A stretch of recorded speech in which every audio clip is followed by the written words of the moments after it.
લીંબાદ પોલીસે સગીરાની છેડતીને લઈ અપાયેલા ઠપકા મામલે પરિવાર પર જીવલેણ હુમલો કરી ડબલ મર્ડરની ઘટનાને અંજામ આપનાર 5 હત્યારા આરોપીઓને ઝડપી પાડ્યા બાદ તેઓને ઘટના સ્થળે લઈ જઈ ઘટનાનું રિકન્સ્ટ્રક્શન કરાવ્યું હતું.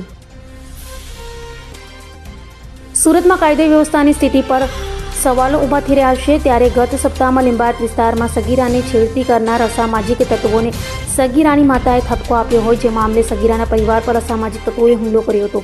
આ હુમલામાં પહેલા એકની હત્યા કરાઈ હોય ત્યારે અન્યો પર જીવલેણ હુમલો કરાયો હતો. આ ઘટનામાં સારવાર હેઠળ રહેલા ઇજાગ્રસ્તનું પણ હોસ્પિટલના બિછાને મોત નીપજ્યું હોય, જેને લઈ લીંબાદ પોલીસે ત્વરિત તપાસ હાથ ધરી છેડતી અને હત્યાની ઘટનાને અંજામ આપનાર 5 આરોપીને ઝડપી પાડ્યા હતા અને તેઓને કાયદાનું ભાન કરાવ્યા બાદ ઘટના સ્થળે લઈ જઈ ઘટનાનું રિકન્સ્ટ્રક્શન કરાવ્યું હતું. ત્યારે લીંબાદ પોલીસ જિંદાબાદના નારા લોકોએ લગાવ્યા હતા.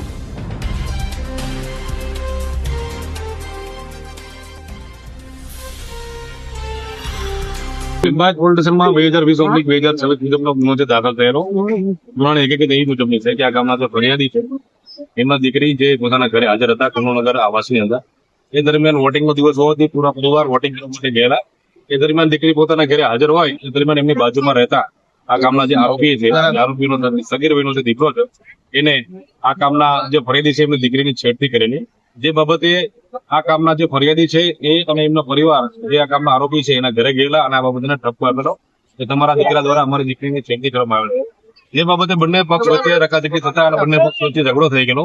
એ ઝઘડા દરમિયાન જે ફરિયાદી છે એના પતિ અને ફરિયાદીના જે નણંદોઈ છે અને નણંદોઈનો દીકરો છે, આ ત્રણેય જણાને આ કામના આરોપીઓ પૂરા પરિવારે જે હુમલો કરેલો, જેમાં લાકડાના ચપ્પાના ઘા લગાવેલા અને જે લોકોને સારવાર માટે સિવિલ હોસ્પિટલ દાખલ કરવામાં આવ્યા.